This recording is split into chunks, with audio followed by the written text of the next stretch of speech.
ज्यादती करूंगा अगर मैं भूल जाऊं शकरगढ़ और चविंडा की उस माँ को जिसने उन बच्चों को पैदा किया था जिन्होंने जिस्मों से बम बांध के हिंदुस्तानी टैंकों पे लेट गए थे। ये पड़ोस में भारत बैठा है, वहां तक आवाज तो जाए जनाब। सबीलुना सबीलुना सबीलुना सबीलुना सबीलुना सबीलुना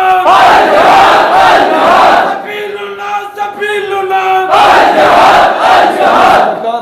मेरा एक दोस्त है बरतानिया का, वो मुझे कहता है कि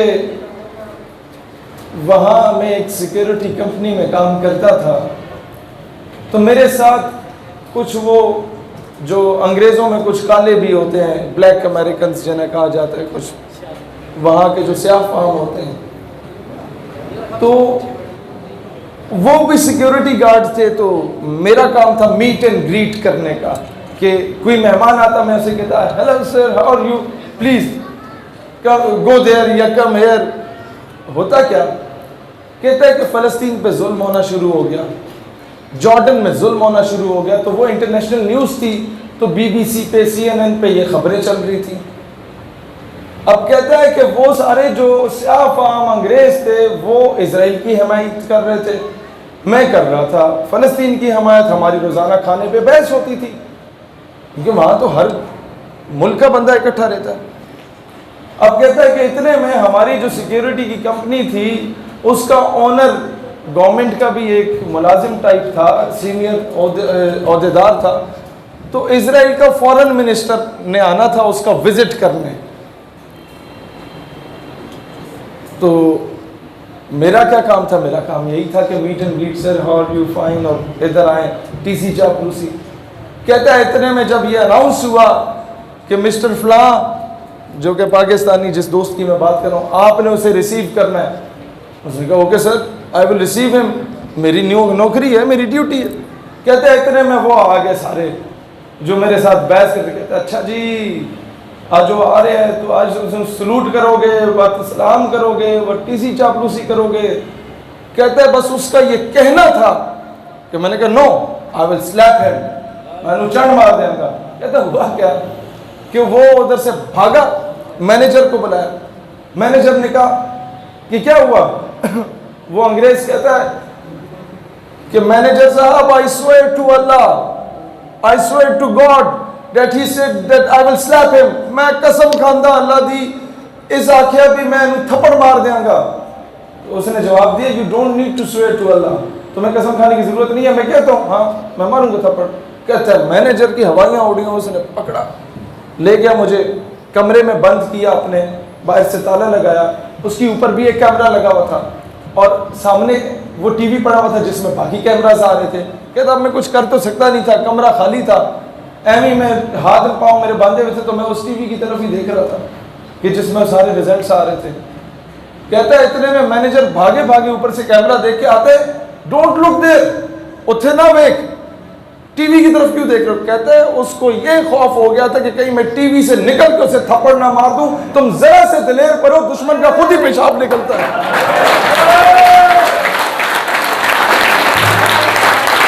लिहाजा मैं अपनी अफवाज से, अपनी गवर्नमेंट से कहता हूं तुम्हें अगर लश्कर नहीं भेजने, फिलहाल मैं जानता हूं कि क्या तकाजे हैं, वो ना भेजो। ये जो इस चौक पे गौरी मिसाइल बनाया हुआ है, इस पे कपड़ा ही मार दो ना तो आधा कश्मीर ऐसे ही वापस मिल जाना है तुम्हें। मैं कुटन सेक्टर और किरण सेक्टर में गया आज़ाद कश्मीर में, तो मेरा अक्सर मेरे बड़ा अल्लाह की करम नवाजी है जो मुझे मोटिवेशन मिलती है ना कि बगैर सिक्योरिटी के हम फिर रहे होते हैं। जब चाहे किसी वजीर आजम को सुना दी, जब सदर मुमलिकत को सुना दी, जब वो उल्टी सीधी हरकत करे, जब चाहे अमेरिका से पंगा ले लिया, जब चाहे जाके डिप्लोमेटिक इनक्लेव बंद कर दिया, कोई खौफ डर ही नहीं। तो उसकी एक तो सबसे बड़ी वजह यह है कि मेरे आका मेरी बात बनाए रखे हैं सल्लल्लाहु अलैहि वसल्लम, और बाद में एक वजह यह है कि मेरा हर दूसरे तीसरे दिन उन लोगों से मिलना मिलाना होता है जो कश्मीर में जिहाद करके आए, तो उनसे मुझे वो मोटिवेशन मिलती है। मैं आपको एक सच्ची बात बताऊं, कोटन और किरण सेक्टर में जब आज़ाद कश्मीर विजिट किया, अक्सर इस तरह के विजिट होते हैं, आपने खिताब करना होता है, अक्सर इस तरह के विजिट होते हैं कि आप वैसे जाते हैं, ज़रा हालात का जायज़ा लेके आते हैं। तो मुझे वहाँ पर जो लोकल्स हैं वो ये कह रहे थे कि जब यहाँ पर बर्फ़ जमती है और हमारे मुजाहिदीन बॉर्डर क्रॉस किया करते थे माजी में, मुझे कमांडर इलियास काश्मीरी का, आप में से कोई जानते हैं उन्हें? इलियास काश्मीरी शहीद। मैं अब क्या क्या रोना रो कि हम लोगों ने अपनों के साथ क्या क्या जुल्म किया। खैर, उनके एक बड़े करीबी साथी मुझे मिले, कहते हैं कि जब हम लोग बॉर्डर क्रॉस करके जाते थे ना, अब ये मैं फौज की बात नहीं कर रहा, फौज तो ट्रेंड है, वो तो दुनिया की बेहतरीन आर्मी है, सिर्फ उन मुजाहिद की जिन्हें चंद महीनों की ट्रेनिंग मिली, सिविल ट्रेनिंग मिली, और वो खुद से ही उन्होंने ट्रेनिंग की। कहता हम जब बॉर्डर क्रॉस करके जाते थे तो वो बनिया हमें ये कहता था, हिंदुस्तानी पोस्ट पे जो खड़ा होता था, कि भगवान का वास्ता है हमारी पोस्ट को छोड़ दो, हम तुम्हें कुछ नहीं कहेंगे, आगे जाओ, आगे मारो, उन्हें मारो। लिहाजा आप जरा से दिलेर हो ना, दुश्मन खुद ही बुज़दिल हो जाता है। ये कुदरत का कानून है। और ये बात गलत है जो हमें आके बताया जा रहा होता है कि इस्लाम कहता है कोई एक गाल पे थप्पड़ मारे तुम दूसरी गाल आगे कर दो। नहीं नहीं नहीं, इस्लाम कहता है, कुरान का कानून है, खून का बदला खून है, कोई एक लगाए रख के दो चमाट मारो। आप क्यों झुक रहे हो कुफर के आगे? जहां ये अमन का दर्ज देता है वहां पर कभी इस्लाम ने यह नहीं कहा कि मुसलमान माँ बहन बेटी की इज्जत को पामाल किया जा रहा है और तुम चूड़ियां पहन के बैठ जाओ। इस्लाम तो पूरे पूरे लश्कर रवाना कर देता है सिंध मोहम्मद बिन कासिम की सूरत में। इस्लाम तो वो दीन है कि जब गैर मुस्लिमों ने खत लिखा तारिक बिन ज़ियाद को कि हमारे साथ जुल्म हो रहा है, मुसलमानों ने नहीं लिखा, गैर मुस्लिमों ने लिखा, तारिक बिन ज़ियाद अपनी फौजें लेके चला गया कश्तियों के जरिए, समंदर का रास्ता था। अब जब दुश्मन का लश्कर देखा तो 10 गुना बड़ा था। हुआ क्या कि तारिक बिन ज़ियाद ने जब दुश्मन का लश्कर देखा 10 गुना बड़ा, अब मैं आपको बता रहा हूँ एक सिपा सलार चीफ ऑफ आर्मी स्टाफ या एक कोर कमांडर को कैसा होना चाहिए। हमें अपनी तारीख पढ़नी चाहिए ना। हमें पढ़ाया मुस्तफ़ा कमाल अतातुर्क, हमें उठा के पढ़ाया वो, यही चौधरी साहब वाली बात, वो अंग्रेज़ों के कुत्ते नहलाने वाले हमें आके निसाब में पढ़ाया जाता है। हमें पढ़ाया जाता है सिंड्रेला माँ बाप से छुप के भागी बॉयफ्रेंड के साथ। तारिक बिन ज़ियाद के सामने जो लश्कर था दुश्मन फौजों का, वो कोई 10 गुना बड़ा था।